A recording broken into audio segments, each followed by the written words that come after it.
going to try to keep this short and concise, and I'll toss out there that I'm not a licensed physician, I'm not giving medical advice. It's all just informational and educational, entertainment, whatever. The heart. Now, you likely know that the heart is a muscle. You likely have not thought about the fact that the heart, like any other muscle, needs blood. Like this nice bicep and tricep, it needs blood. Without blood, it dies. Well, to be more precise, without oxygenated blood, it dies. Without sufficient oxygenated blood, it dies. Without oxygenated blood that is sufficient for its activity level, it dies. What that means is how much, it's obvious, but a lot of people just don't think about it. It's good to explain it. Even in medical school, they have to teach people this. Of course they should teach it. It's just surprising to me that people that love the human body so much don't already understand it, and some people still don't understand it super well. I mean, it's very simple, so pretty much everyone can understand it after they're told. But your heart needs a certain amount of oxygen per certain amount of activity.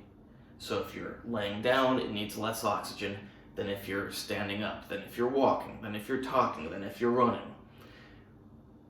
The oxygen is supplied by blood vessels. Not a shocker. You know that that's what carries oxygen. Largely the coronary arteries.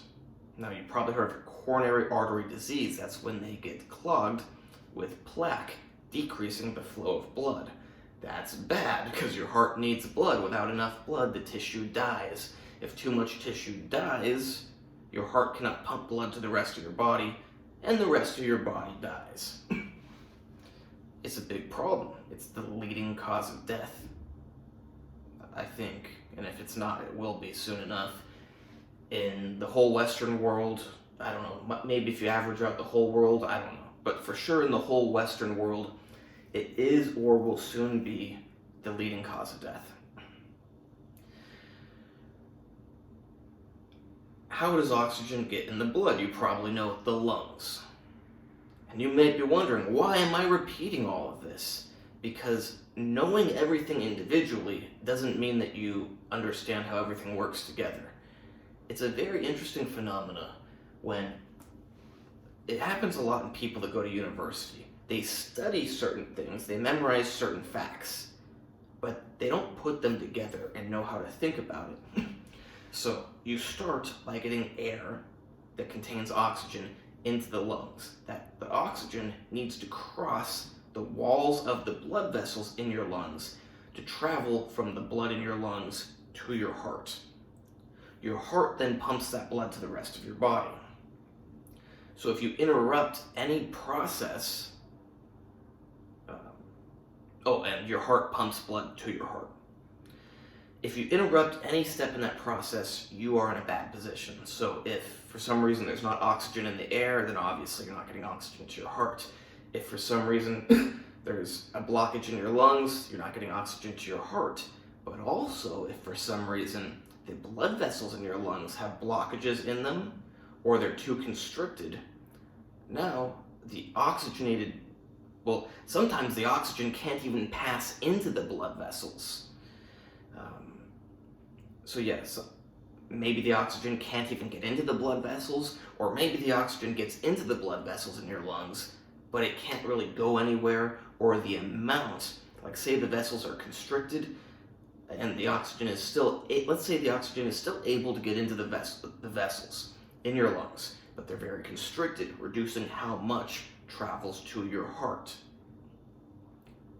It means your heart's not getting enough oxygen, likely. Now, your lungs and the air can be great. They're getting plenty of oxygenated blood sent to your heart, but as it's trying to arrive into your heart, the coronary arteries are too constricted, or they're blocked from plaque, from a blood clot, it could be anything. that's not good. So it doesn't matter at what stage of oxygen delivery to the heart that the oxygen is blocked, because they all result in lack of oxygen to the heart. And if it's too severe in relation to the heart's workload, you will get heart damage. Now, there's something called angina. Sadly, at least in the United States, especially if you're a young person, doctors tend to just say, oh no, you're having acid reflux, you're having a panic attack, you're not having angina. Angina is when you feel like a pressing pain. Of course it can be different, but it's generally a pressing pain in roughly the center of your chest. Now, you can have other damage to your heart, like maybe your left ventricle is having issues. You would feel it more over here. But angina, general lack of oxygen to the heart, generally results in a pressure pain around the center.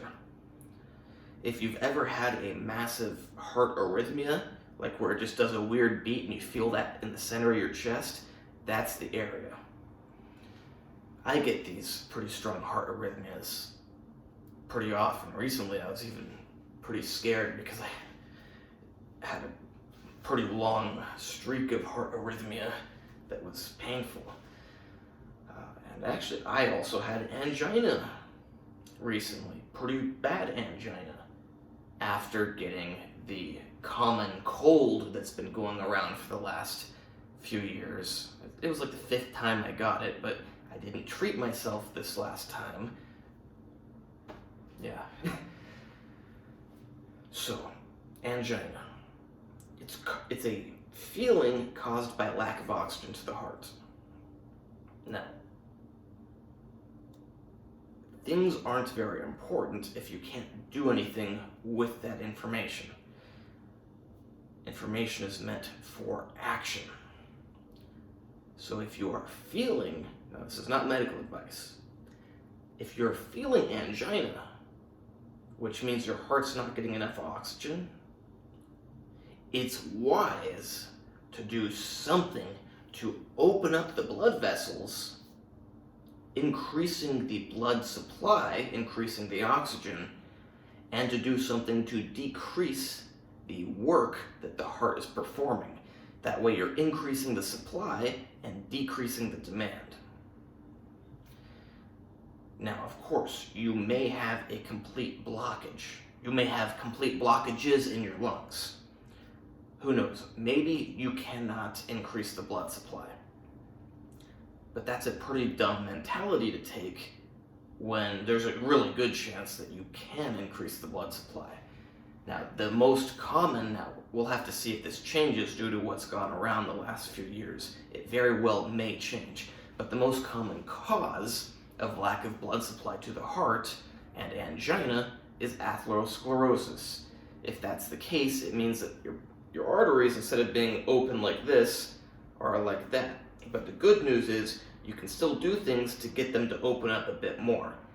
So if for some reason you dropped below a certain necessary level of oxygenated blood flow to the heart, you can take medications that will open the arteries up, maybe only a little, but maybe this is how much you need, and you just drop down to here, and they get you up to here.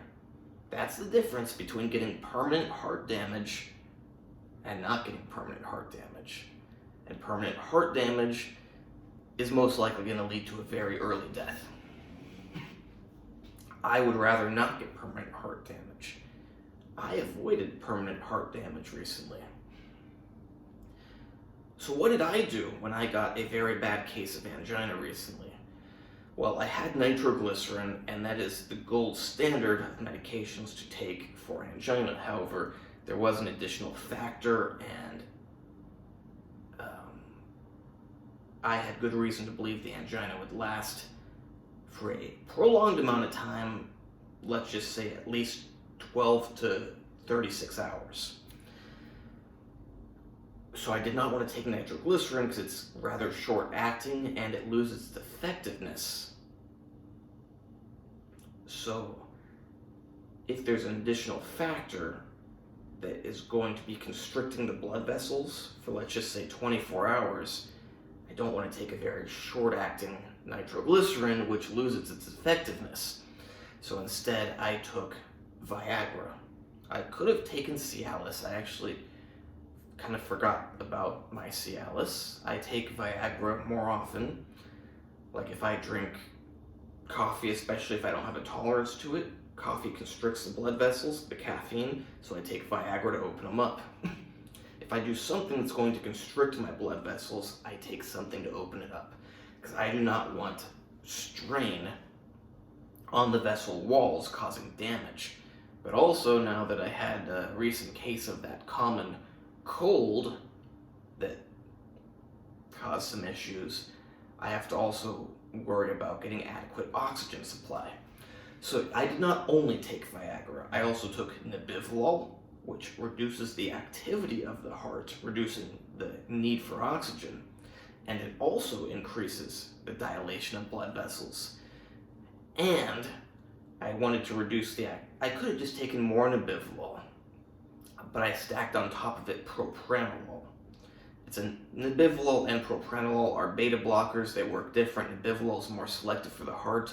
Propranolol works for the whole body. I thought it would be good to take a stronger, more whole body beta blocker to reduce my oxygen demand.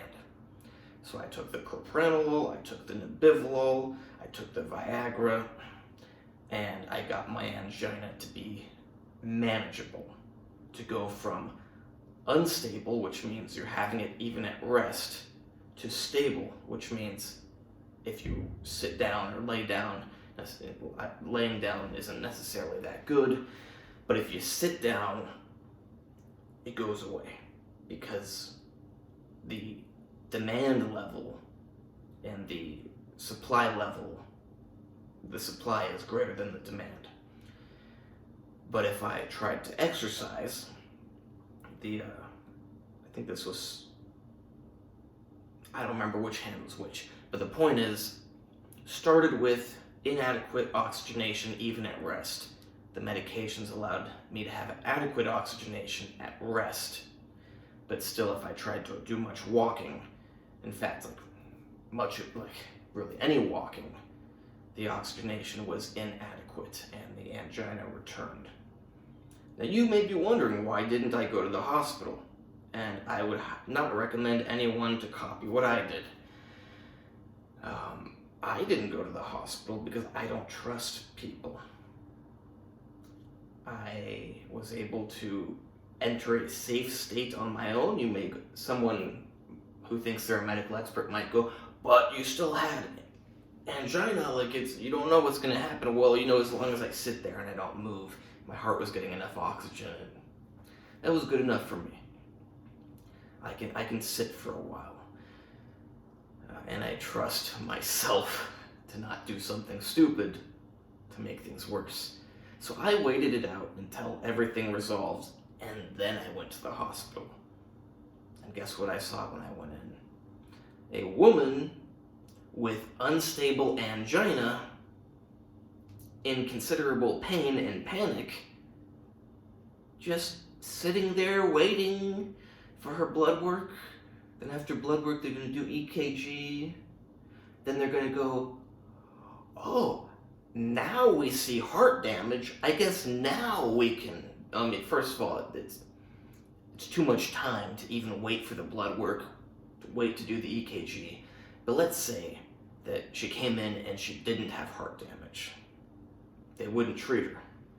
Now, you may argue with this, but in my experience, they don't treat people who go in that don't have heart damage yet. What they do is they wait until you have signs of heart damage, and then they go, oh, you have heart damage, or you have myocardial infarction, or you have whatever they want to say. We're going to treat you now. It's horrible, because you should be prophylactic. Prevent the heart damage, because once you got that damage, it's not going away. That's why I didn't go to the hospital. That's why I stayed at home, made sure to prevent the damage, and figured worst case scenario, I go to the hospital. Now, I probably could have just taken my own meds, gone to the hospital, secretly taken them, but it costs a lot to go to the hospital in the United States. So I figured I'll go in afterwards to run some tests. Turns out no heart damage. Now the geniuses at the hospital would go, well, that's because you didn't have angina, nothing's wrong with your heart. Yeah, something was really wrong with my heart. I don't need you to tell me. I've had acid reflux a lot in my life.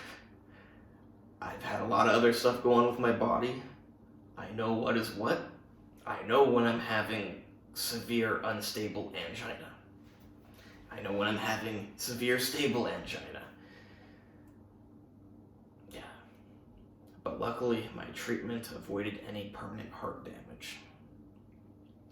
And that's why I wanted to bring this video to you, not to encourage you to avoid hospitals, but to encourage you to always be prepared, considering it's the most widespread cause of death in the Western world. It's pretty crazy to not own Viagra, Nebivolol,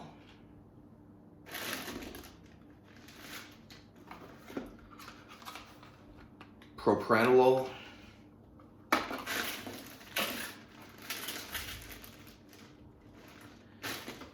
my nitroglycerin is in the other room. I keep nitroglycerin next to my bed. And aspirin. Now these are only 75 milligrams. You'd want to keep more like a 300 milligrammer. But say you want to be prepared for, in layman's terms, a heart attack. Considering that it is the most common cause of death in the Western world, it's a good idea to be prepared. I would always keep nitroglycerin, Viagra, propranolol, Nebivolol, and aspirin. Why aspirin? Because oftentimes when you have a cardiac event, you're going to have the rupture of a blood clot. And that can travel somewhere else, cause a lot of problems. So you want to prevent it from getting worse. Aspirin's not perfect, it's not going to dissolve the clot, but yeah, at least you're not going to build a bigger clot. At least if you're getting heart damage and it's forming a clot, you'll form less of a clot. I don't know, it's not the most helpful thing, but it gives you a little bit of benefit. But the main thing is you need the nitroglycerin or the Viagra to open up the blood vessels, and you want the Nebivolol or the propranolol to lessen the activity of the heart. Now, you can't just pop as many of these as possible, because you could also kill yourself from low blood pressure. That's what separates monkeys from men. Monkeys would just eat the whole box. Men can go, oh, this is a certain dose that's good, this is... Yeah, so I find at one time, generally 60 milligrams of Viagra is good for me. Now, if I'm having a cardiac event, I'm going to take 100 milligrams to be on the safe side. And I'll do that every few hours. As for Nebivolol, I'd probably go with 10 milligrams for me. I don't remember exactly what I took. It's quite concerning and stuff when you're going through the cardiac events. You don't necessarily remember every single pill you took. And I'd probably take 20 to 30 milligrams of propranolol. Like I said, you don't want to take too much because your blood pressure can drop, and if it drops only a little too much, you'll pass out. If it drops way too much, if it drops even more too much, you'll get brain and kidney damage. If it drops way too much, you will die. So yeah, don't pop, not medical advice, don't just pop these things like crazy. That's probably the whole reason why money is the biggest reason, but the second biggest reason is the medical community doesn't just let everyone keep these things at home, is because they'll claim that it's dangerous. Well, water is dangerous. I could decide to drink 5 liters of water right now and cause some health issues. Salt is dangerous. If you were to take a whole salt shaker and mix it with water and drink it, you'd probably throw up, but if you didn't throw up, you might not make it to see the next day. A lot of things are dangerous. That's why we have brains. So I hope you like this video. The heart needs oxygen just like any other muscle in the body. The oxygen is supplied by largely by the coronary arteries. If those coronary arteries are clogged, constricted, or otherwise blocked, the heart doesn't get the oxygen it needs. Certain medications can open them up. Also, the oxygen demand of the heart depends on its activity level, and certain medications like beta blockers can reduce that activity level. But you also have the lung component. If your lungs cannot get enough oxygen into their blood vessels and transfer that oxygen to your heart also suffers from lack of oxygen. In my case, it might have actually been that the blood vessels in my lungs, on top of the ones for my heart, were overly constricted. Or it might have actually been that I have microthrombi throughout my lungs from getting that common cold that's been going around the last few years. Not to preach, but I do know that it's a very nasty thing. Yeah, maybe not everyone dies from it, but it does a lot of silent damage. Now, most people take a polar approach.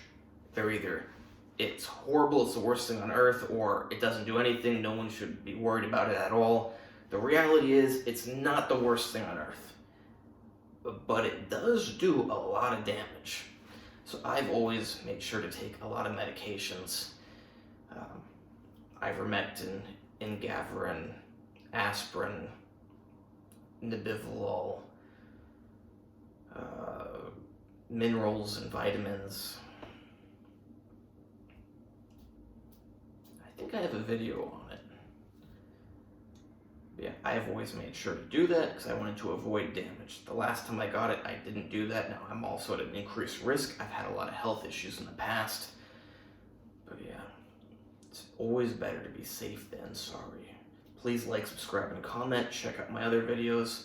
It costs you nothing to like, subscribe, or comment. It can help me out someday. I just brought you great information. Maybe you already knew it, but if you didn't, then it's very helpful. Even if you already knew it, hopefully this spurred new thoughts. Let's see what my blood oxygenation is, because for the months, like 3 months following that common cold infection, my blood oxygen has been low. It was like 94 to 95. Luckily, it's got up to like 97, sometimes even 98.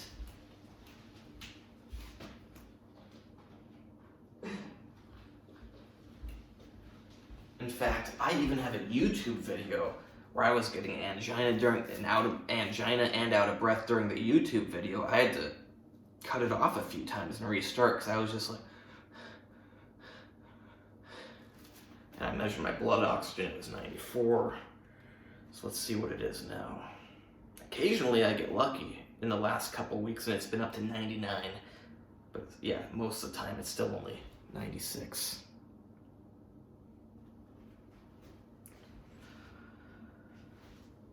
So it's like, maybe I will get some medications that help dissolve blood clots. You know, maybe that's the issue, is microthrombi in the lungs.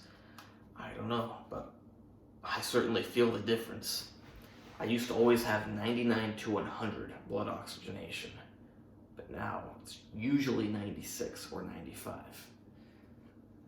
Not good.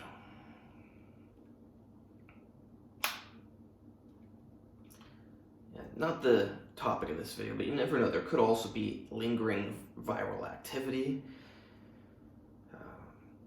Yeah, so I have been, for the last few days, taking a low dose of ivermectin to hopefully reduce any lingering viral activity. Thinking about taking acyclovir. I don't like to take a bunch of medications. In fact, the reason I didn't treat myself the last time I got this infection was partially because I didn't feel that bad, except for being out of breath. And then when I got really out of breath, I'm like, I need to do something, but it was already too late because that was at the end stage. But also because I don't like ivermectin. It makes me feel bad.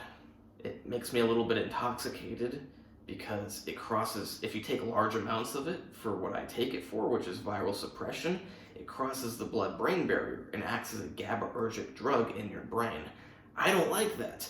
So actually, that was the number one reason why I didn't take it last time. I should have just dealt with the bit of GABAergic activity and avoided all these complications. Don't want to be lazy with medications. Please like, subscribe, and comment. Check out my other videos. Have a good day.